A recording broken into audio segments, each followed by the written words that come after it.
Ciudad de Buenos Aires es una verdadera quimera e intentar pagarlo con un ingreso promedio de una familia es otra. Francamente, las renovaciones de contratos se convirtieron en una pesadilla, en un calvario para porteños y porteñas, y esto es algo que empieza a repetirse, a replicarse en los distritos del conurbano más próximos a la ciudad. Es como que hay una expulsión gradual de inquilinos hacia barrios cada vez más periféricos. Un dos ambientes, por ejemplo, en la mitad norte de la ciudad de Buenos Aires, es muy difícil encontrarlo por debajo de 100.000 pesos, en un contexto en el que, como mostramos, el ingreso de un docente, por ejemplo, mínimo es de 130.000. Mal podría pagar un alquiler así y pagar el resto de los gastos, por ejemplo, un docente a turno simple aquí en la ciudad de Buenos Aires. Pero el que viene investigando sobre esto y viene alertando ahora además sobre otros mecanismos que hacen aumentar el costo de la vivienda es Gervasio Muñoz, el líder de Inquilinos Agrupados. Gracias por venir, Gervasio. No, de nada. Hay un fenómeno que empiezan a regular países como Portugal o intenta regular también Uruguay, acá al otro lado del charco, que es el alquiler temporario. ¿Cuánto influye el alquiler temporario en esto que estoy contando? El alquiler a corto plazo, en realidad, porque ya no se usa solo para el turismo, sino que es una forma de alquilar para vivienda permanente, es obviamente una forma de saltar cualquier tipo de regulación del Estado que intente proteger un poco el acceso a la vivienda en alquiler.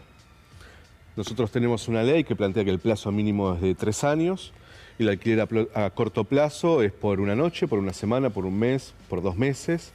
Tenemos una ley que dice que solo se puede actualizar una vez por año. El alquiler a corto plazo te puede actualizar el precio del alquiler cada una semana, cada 2 meses, cada 3 meses. Entonces, lo que está sucediendo es que en las ciudades del mundo y en las ciudades del país, el alquiler a corto plazo empieza a ser una herramienta de los rentistas, de los que viven de rentas, que no producen nada, para maximizar rentabilidad, pero además para dolarizar rentabilidad, porque hoy en la zona norte de la ciudad, como vos decías, pero en San Martín de los Andes, en Tierra del Fuego, etcétera, los alquileres se están dolarizando. Por lo tanto, regular cuántas viviendas se pueden poner en alquiler turístico por zona, cuántas noches se pueden poner en alquiler a corto plazo,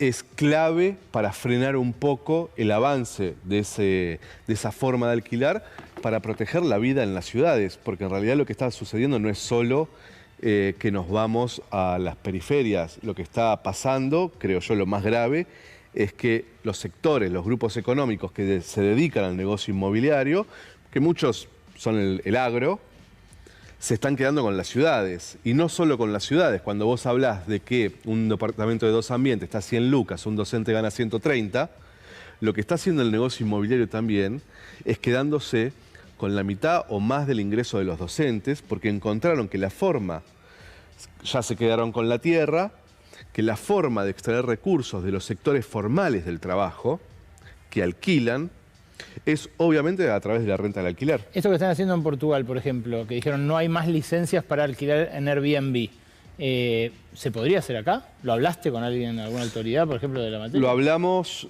el año pasado con el ministro de Turismo de Nación, le propusimos todas las organizaciones inquilinas del país, le propusimos un registro, aún no tuvimos una respuesta acerca de las propuestas nuestras. Presentamos un proyecto de ley en la ciudad de Buenos Aires el año pasado, del cual estamos juntando firmas todos los días en la ciudad de Buenos Aires, en diferentes puntos, para avanzar con otro, como si dijese el lado B, la otra cara de este fenómeno, que es la cantidad de viviendas vacías que hay en Argentina. Hoy en Argentina hay alrededor de 3 millones de viviendas vacías. Bueno, de eso nos trajiste un gráfico que me interesa que compartamos con la gente. El gráfico de viviendas vacías, fíjate, Rodo, si lo podemos poner, porque es realmente muy impresionante. Surge de los censos, ¿no? Censos oficiales. Mirá, el censo último arrojó un 2010. nuevo incremento. Claro, el de 2022... No está el dato de viviendas vacías. Todavía no está, pero vos ahí lo proyectás porque suponés que va a seguir esa misma línea. Es que, mirá, en los últimos, yo desde acá no veo, pero en 1960, cuando la vivienda era en pesos, cuando el alquiler estaba regulado, tenías solo 278.000 viviendas vacías. En el 80, ya en dictadura, ya la vivienda empieza a ser dolarizada, ya el precio del alquiler está desregulado, ya hay exenciones impositivas para las constructoras en nombre de la oferta y la demanda, ya hay 1 millón de viviendas vacías y eso empieza a subir casi 500.000 viviendas por cada censo. Por lo tanto, hoy estamos en 2.500.000, se podría suponer que 2022 nos va a arrojar alrededor de 3 millones de viviendas y en la ciudad de Buenos Aires alrededor de 340.000 viviendas vacías que no tienen ningún tipo de uso. No es que se usan para turismo, que no tienen ningún tipo de uso. Que tampoco se usan como segunda Para vivienda, nada. como estudio, como Para nada. ¿Viste bulo, que no sé. Viste que siempre nos dicen, che, pero hay uno que tiene un departamento Sí. en Santa Fe y viene acá porque no sé qué. No, no. Ociosa es ociosa. No se usa para nada. Mar del Plata, por ejemplo. Mar del Plata tiene un montón de viviendas. El municipio de La Costa tiene más viviendas que gente. Censo 2022. Más viviendas que gente hay en el municipio de La Costa. Por supuesto, vos tenés todo el turismo ahí. Sí, claro. Pero un dato sí muy interesante del censo 2022, que creo que para mí es la discusión nodal sobre el acceso a la vivienda en Argentina, es que hay más viviendas que hogares. En todas las provincias, te diría, hay más viviendas que hogares. Quiero decir breve. Nosotros hoy tenemos 46 millones de habitantes. El hogar se conforma promedio por 3 personas. Hacemos 46 dividido 3, nos da alrededor de 15 millones de hogares en la Argentina, de grupos familiares. En la Argentina hoy hay más de 17 millones de viviendas. Ahí está el gráfico de las viviendas. Ahí está la cantidad de viviendas, cómo crece. Del 2010 al 2022, el mercado privado construyó 4 millones de viviendas. ¿Sí? Entonces, yo te decía, somos 15 millones de hogares, de grupos familiares en la Argentina, promediándolo, y tenemos casi 18 millones de viviendas.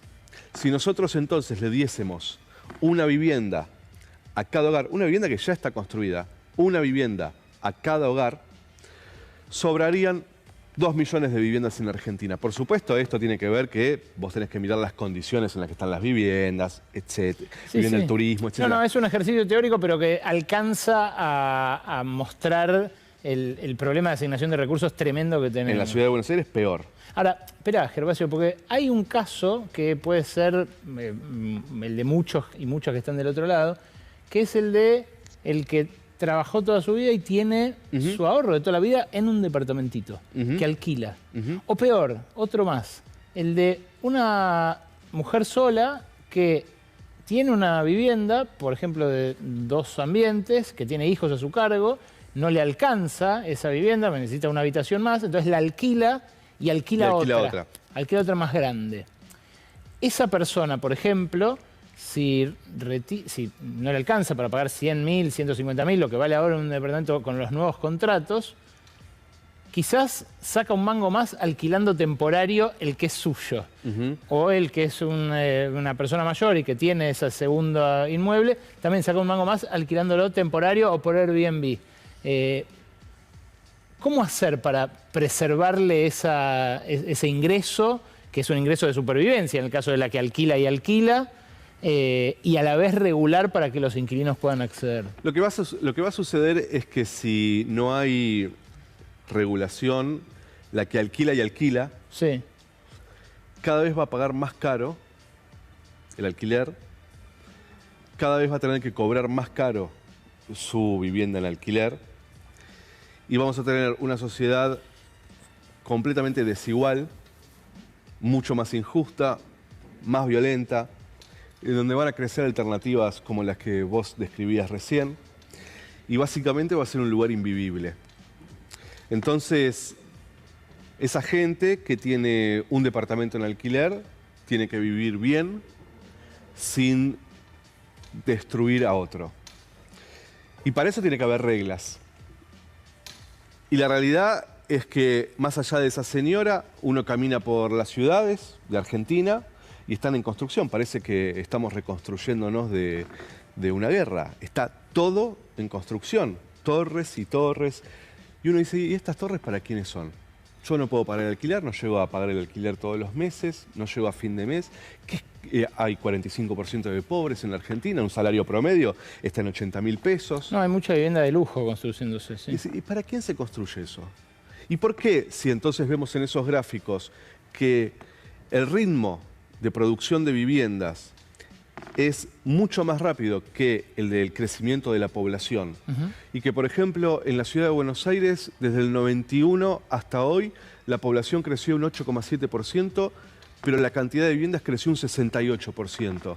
Y en la ciudad de Buenos Aires hay una vivienda cada 1,9 personas, o sea, cada 2 personas. ¿Cuántas viviendas queremos tener en la Argentina? ¿Uno por persona? Que nosotros, cada uno tenga una. Es un verso. El sueño de la casa propia, como única política para el acceso a la vivienda de los sectores populares, es un verso. Es decirnos, che, sigan soñando con que alguna vez le va a tocar una casa en un sorteo. Mientras tanto, el mercado inmobiliario decide quién puede vivir dignamente y quién no. Y mientras tanto tenemos una ley de alquileres que nadie cumple y que obviamente no vas a encontrar un solo funcionario del gobierno nacional que venga y que diga qué está haciendo por 9 millones de inquilinos de la Argentina. Gervasio, gracias por venir a Brote. No, a vos.